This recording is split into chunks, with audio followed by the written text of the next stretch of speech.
Olá, pessoal! Então, estamos aqui para mais uma aula de antropologia teológica. Eu sou a pastora Glaucia e hoje temos assuntos muito interessantes para a gente conversar. Até a aula passada, nós utilizamos esse livro aqui, A Caminho da Maturidade na Experiência de Deus, tá? Do professor Afonso Garcia Rubio, da editora Paulinas, tá bom? Então, nós fizemos as nossas reflexões desse material aqui.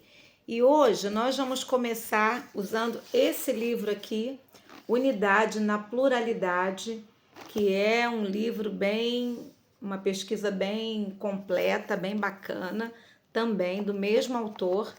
E aí a gente vai estar trabalhando a partir de agora alguns temas. Como os textos são bem longos, né, um material bem completo, a gente vai limitar algumas páginas dessas leituras, mas vai procurar abranger a maior quantidade de temas possíveis para a gente ter uma visão mais completa desse tema da antropologia teológica, ok? Então, hoje, a gente vai estar falando, deixa eu pegar aqui minha anotação, a pluralidade no discurso antropológico e a palavra teológica cristã sobre os seres humanos no contexto brasileiro. Então, agora a gente, até então, estava examinando o ser humano na sua complexidade, na sua ambiguidade interior, né? Falando sobre as sombras a partir da análise, da psicanálise, da psicologia. E agora nós vamos ver questões mais estruturais e sociais desse ser humano, desse evangelho, especialmente aqui no Brasil, ok? Então, a partir daí que a gente vai começar a conversar na aula de hoje. Então, a primeira coisa que a gente quer destacar é sobre o anúncio cristão. Como que acontece esse anúncio cristão e o que ele deve, como é que ele se encontra com esse ser humano. E aí sim, nós estamos restringindo esse ser humano ao Brasil, América Latina, Brasil, tá bom? Porque para a gente conversar sobre alguns temas, a gente precisa fazer recortes, né? Porque senão fica um tema tão amplo que a gente não consegue abordar todos os assuntos, tá bom? Então, esse anúncio cristão sobre o que é e sobre o que deve ser o homem a partir da dimensão das boas novas que nós proclamamos em Cristo Jesus. Então, quando nós proclamamos essa boa notícia, essa evangelização, essa proclamação, essa divulgação do evangelho, que ser humano a gente encontra e que ser humano a gente quer revelar. Então, primeiro que é importante que esse anúncio é dito pela igreja que, segundo a sua própria experiência, já deve viver essa nova vida, esse novo reino trazido a partir de Cristo Jesus. Então, sim, o testemunho da igreja, a vivência da igreja, a vivência desses crentes, desses fiéis, deve ser uma comunidade viva que já revela para os outros seres humanos que ainda não têm essa experiência com Deus, qual é esse modelo, né, desse novo homem, dessa nova mulher em Cristo Jesus. Logo, o cristão, ele precisa ser essa referência, né, como Pedro indo ao templo, ele fala para aquele paralítico, olha para nós, né? Então essa expressão olha para nós, ela é muito importante nessa evangelização e nessa responsabilidade dos fiéis, de ter uma vida transformada, de revelar a nova criação, o modelo da nova criação, do novo homem, da nova mulher, a partir desse encontro com Jesus. Então, mais do que simplesmente conceitos ou mais do que simplesmente o discurso, a antropologia teológica, nessa questão do anúncio cristão, ela anuncia já revelando o projeto de Deus no seu próprio testemunho, né? É Cristo na igreja, é Cristo na vida dos fiéis. Como Paulo falou também, né, que para as pessoas olharem para ele como um modelo a ser seguido. Assim como ele seguia Jesus, as pessoas poderiam seguir a nova vida. Então fica muito mais simples do não cristão compreender o discurso da igreja, o anúncio da igreja, a proclamação da igreja, porque há uma referência concreta, que são os fiéis na comunidade. Por isso, primeiro tratamos a questão das sombras, né? Do evangelho não hipócrita, do evangelho não autoengano. Lembram-se que nós tratamos essas duas versões da mentira, a hipocrisia e o autoengano? Quando o evangelho é vivido de verdade na vida do crente, então o crente pode dizer: olha para nós, né? Porque ele sabe que o que ele já encontrou em Jesus, a conversão dele, já traduz uma transformação, um novo nascimento, que aquele que ainda não obteve pode olhar e compreender. Ele pode dizer quem eu era e quem eu sou em Cristo Jesus. Como Paulo vai dizer, né? Antes ele era Saulo, depois passa a ser Paulo. Não sou mais eu quem vivo, mas é Cristo que vive em mim. Então, a antropologia teológica, na proclamação, ela precisa ter a autoridade do testemunho. Por isso, uma proclamação sem um testemunho, sem uma vivência, sem a coerência da transformação, fica um discurso vazio e até dúbio, né, para que o fiel venha. Caso isso aconteça, nós só faremos religiosos e não novos convertidos. Então, essa é a base da nova humanidade que a igreja quer proclamar. Essa nova humanidade já é realidade, já deve ser realidade na vida dos fiéis, na vida da comunidade de fé, na vida dos crentes. Então, logo, quando nós temos uma igreja que tem um culto lindo, mas num concílio todo mundo quer se matar, o que há nessa igreja? Uma incoerência, né? A incoerência do culto, da adoração a Deus, mas numa total, um depoimento total contrário ao seu testemunho, quando nas relações ela não consegue vivenciar o evangelho. Então, essa igreja ainda não teve uma experiência plena do novo nascimento. Então, tomara que a nossa igreja seja de tal forma que um novo convertido possa participar de um concílio e sair mais crente. Possa sair de uma reunião da clã e sair mais crente. Quando isso acontecer, realmente, então, a nossa igreja está no caminho certo do testemunho e da proclamação do evangelho.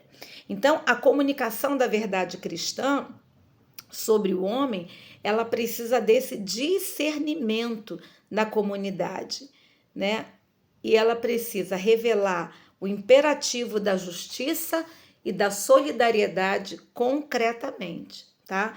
É indispensável que o evangelho seja encarnado, inclusive no contexto latino-americano, né? No contexto do Brasil, considerando a nossa cultura, as nossas diferenças regionais, mas o evangelho precisa ser disponibilizado para todos, na autoridade do testemunho, da proclamação de Jesus Cristo, mas do testemunho de Cristo em nós, que é a esperança da glória, ok? Então, esse é o primeiro ponto que eu quero destacar para vocês, é o anúncio cristão. Sim, um detalhe. Essa aula de hoje nós vamos estar tratando, dentro desse livro, Unidade na Pluralidade, nas páginas 86 até a página 94, ok? Das páginas 86 a 94. Então, depois, se você quiser anotar isso daí, vai ser bacana para você conferir. A gente está pegando a parte da conclusão do capítulo e fazendo os destaques principais para vocês, tá bem? Essa verdadeira, essa genuína evangelização cristã, ela se nutre do dinamismo cristológico, desprendido, ou melhor, desse desprendimento da encarnação e do serviço. Então, essa evangelização, essa proclamação, primeiro ela tem o testemunho da vivência da vida nova dos crentes. Segundo, ela tem um chamamento para que esse outro encarne esse evangelho de verdade, viva esse evangelho de verdade, e esse evangelho de despreendimento e de serviço.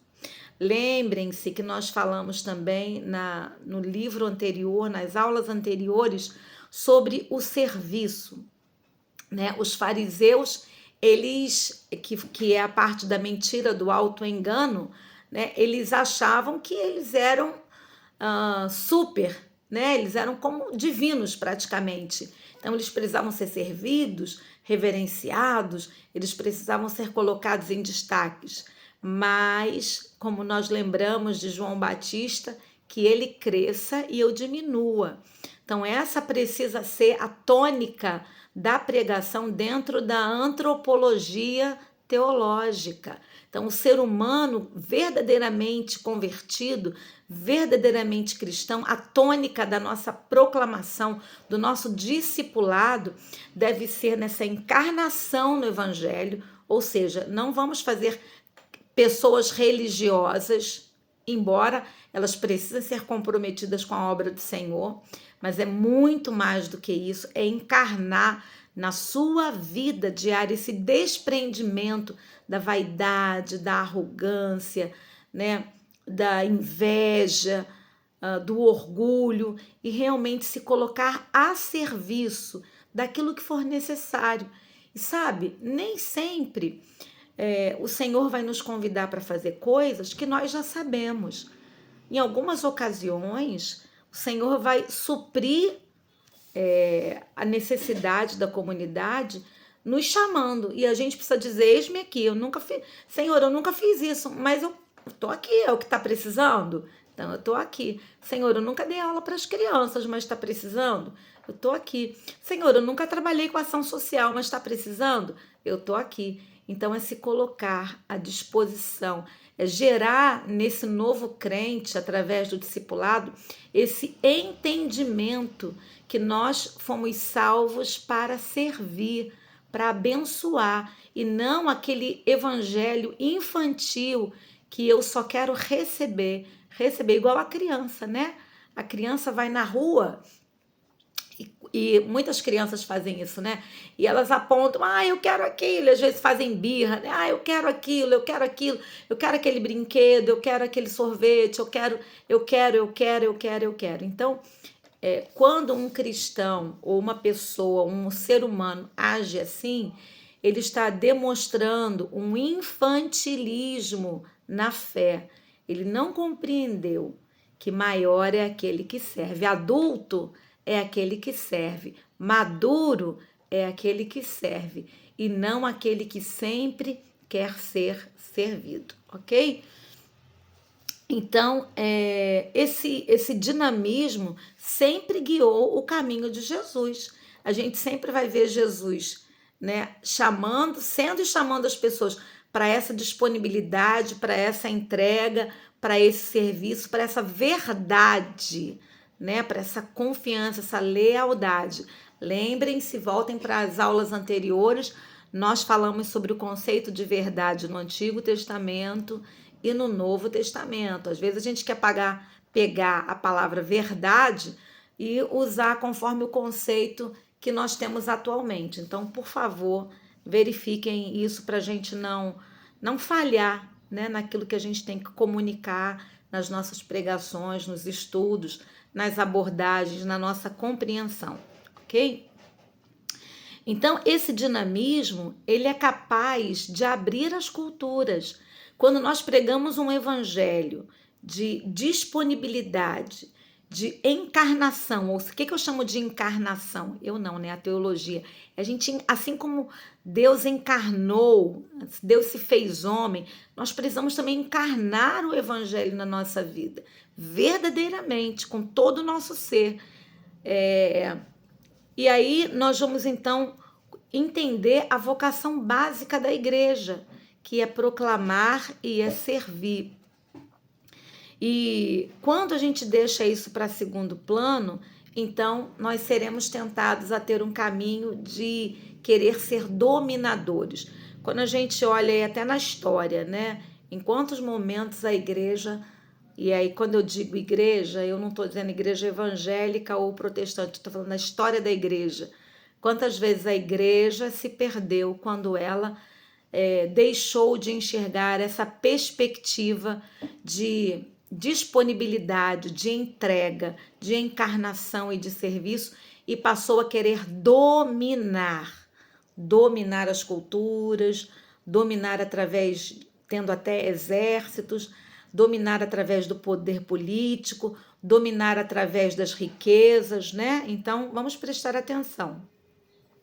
Então, isso constitui um chamado para nós não perdermos de vista a nossa vocação evangelizadora nesse mundo, nesse Brasil e nessa América Latina, tá bom? Então, vou parar por aqui, já já eu volto com mais alguns tópicos dessa lição. Deus abençoe.